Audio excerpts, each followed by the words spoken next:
Back in the 90s, if you were a fan of Nintendo, chances are you had at least heard of a little UK developer by the name of Rare. Rare was interesting because they didn't really have any black mark on their record.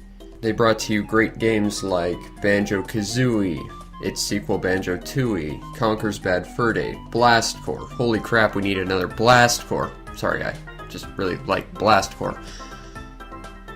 If you gave them a genre that they had zero experience in, like fighting games, they would come at you with Killer Instinct, a game that is well remembered even today. Hell, Nintendo trusted their ability so much that they let them create a game with their own IP. Not only did they make one good game, they made 3 great games with the Donkey Kong Country trilogy. So incredibly long story short, Rare could basically do no wrong. This was of course until September 2002 when they were bought out in their entirety by Microsoft. Since then, Rare has been flailing their arms in front of the Kinect trying to convince everyone that it was not a colossal waste of money. Unsuccessfully, I might add. In fact, when I talk about Rare to people I know, the general consensus is they really haven't made anything good since their acquisition by Microsoft. And I'm here to contest that. I want to say they made one good game since. And no, it's not the bastardization of my favorite Bear and Bird duo with Lego cars. I'm talking about Viva Pinata. I was going to get to it at some point. I mean, it is the topic of this video. In fact, it's in the title. So, Viva Pinata is this weird sort of life sim, puzzle, strategy 'em up type thing. The initial premise is that you inherit this pinata garden. It's completely destroyed. So as you clean up your destroyed garden and slowly try and make the land workable, you might attract a worm. And it might attract another worm. And those worms might attract something else. And it sort of snowballs from there. The goal of Viva Pinata is to not only become the greatest pinata gardener ever, but to see the rarer, more impressive pinatas. And in order to do this, you need to rank up as a pinata gardener. To do so is kind of interesting. You need to have different pinatas visit and then join your garden, sure. But there's also things like finding different colored variations of pinatas by feeding them different flowers or what have you. There's also having them mate and fall in love and produce offspring. Essentially, in order to level up, you need to simply witness how this world interacts with how you change this small bit of environment that you're given. And that's what makes this game so brilliant, is it makes the entire world that this game establishes feel interconnected, and how your minute changes can completely change the environment around you and what chooses to visit you and how they interact, thus giving you a greater understanding of how this world works as a whole. Now the interesting thing about this is, as you level up, for each couple of levels you'll get like a new tool, which can change your environment a little more. You might gain the ability to dig small ponds or grow grass, which will attract different pinatas. As well, when you level up, you also attract different pinatas because they are locked at different ranks. So this comes out pretty much just as a basic, fun, little happy-go-lucky simulation, right? Well, not exactly. There are antagonists which not only choose to impede your progress, but actually make your life a lot harder. And they come in 4 varieties. First of all, you've got the ruffians. These jerks will come in and will drop poison candy into your garden, and if your pinatas eat that, they'll get super sick and kinda die. They might destroy a few buildings you put up. They'll fill in holes you've put, and basically just cause a mess of your garden. It's not good times. And what's worse is if their leader shows up.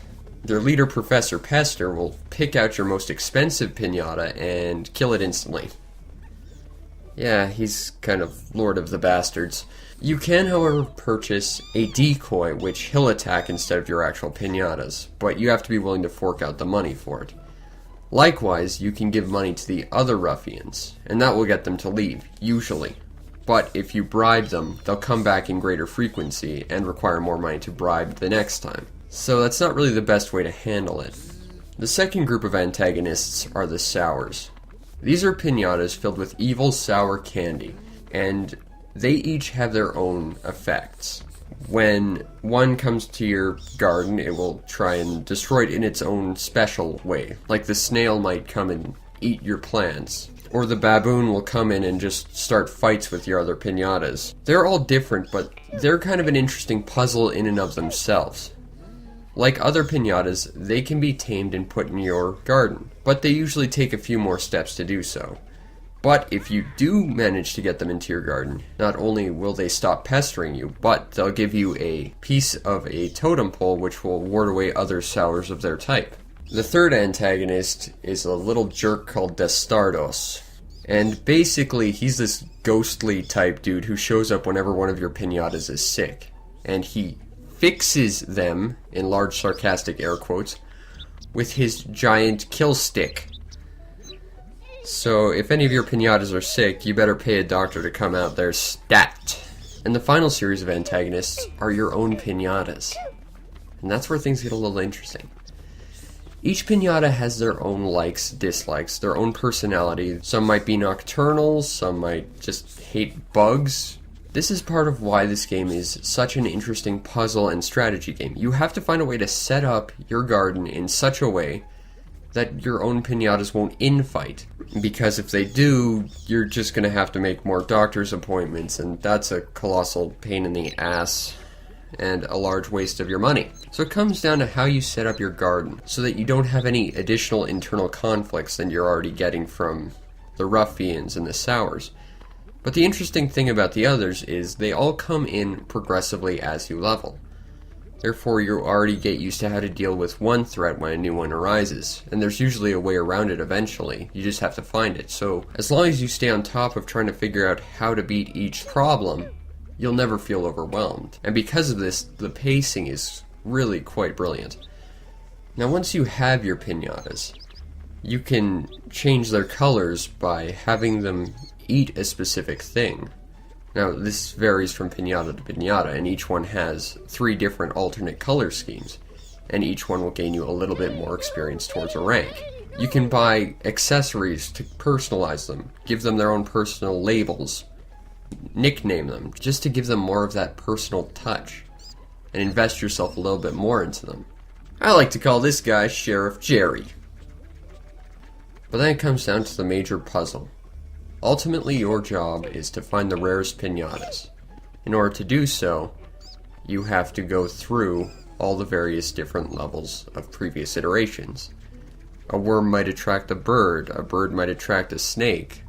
It's all part of a larger food chain which will eventually lead to the bigger, more impressive pinatas like wolves, crocodiles, unicorns, although that guy's a complete and total pain in the ass to try and get. It all leads to a greater feeling of interconnectivity with this world. And it's your job to figure out how they all interact with each other, and how to get in between the various obstacles of the various antagonists and even your own pinatas sometimes. And that's where this game becomes a greater puzzle, is figuring out what you need to do in order to get to your final goal.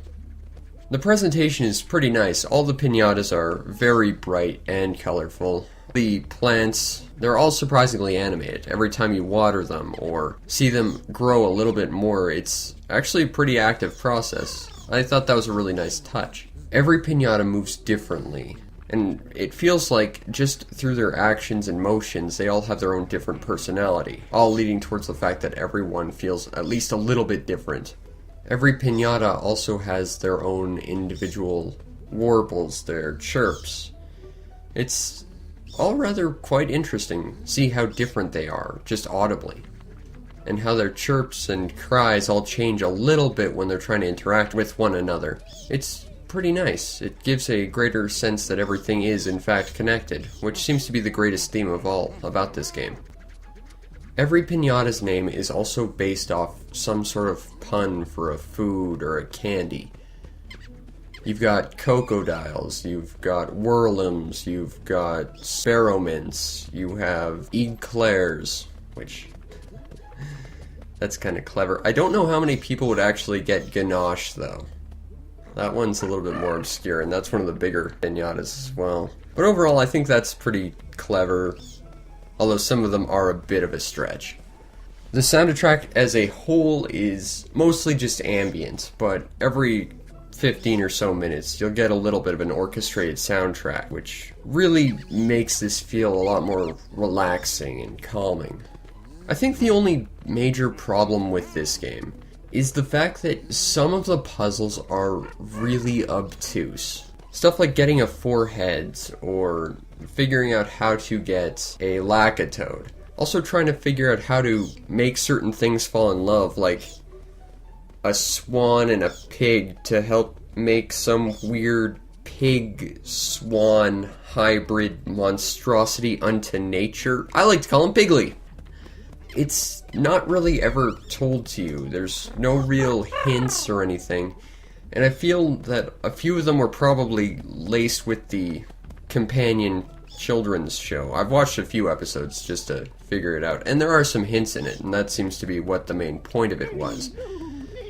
But overall, just some of that stuff is just really obtuse and never really explained, and I think that's a bit of a problem.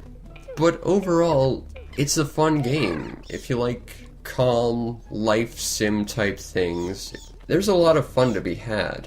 And it feels like while it is a nice, calm, relaxing sort of game, there's also enough tension here created by all the antagonists that periodically get added as you improve. So you're always on your toes. And I think that's a perfect balance. It's an Xbox 360 exclusive, but it shouldn't be too hard to find, and most stores typically stock it for about $5. It's not expensive. You can also pick it up, I believe, on Games on Demand for a little bit more. Not too much, though. And overall, well, I think Rare is now kind of circling the drain, unfortunately. It's nice to know that at the very least they made one last great title under their new corporate overlords. Piggly? Piggly? Piggly, no! Oh, poor Piggly. You strange abomination unto nature. I will never, ever forget you. Oh, wow, you are way better. I'm gonna call you Deputy Dogmeat.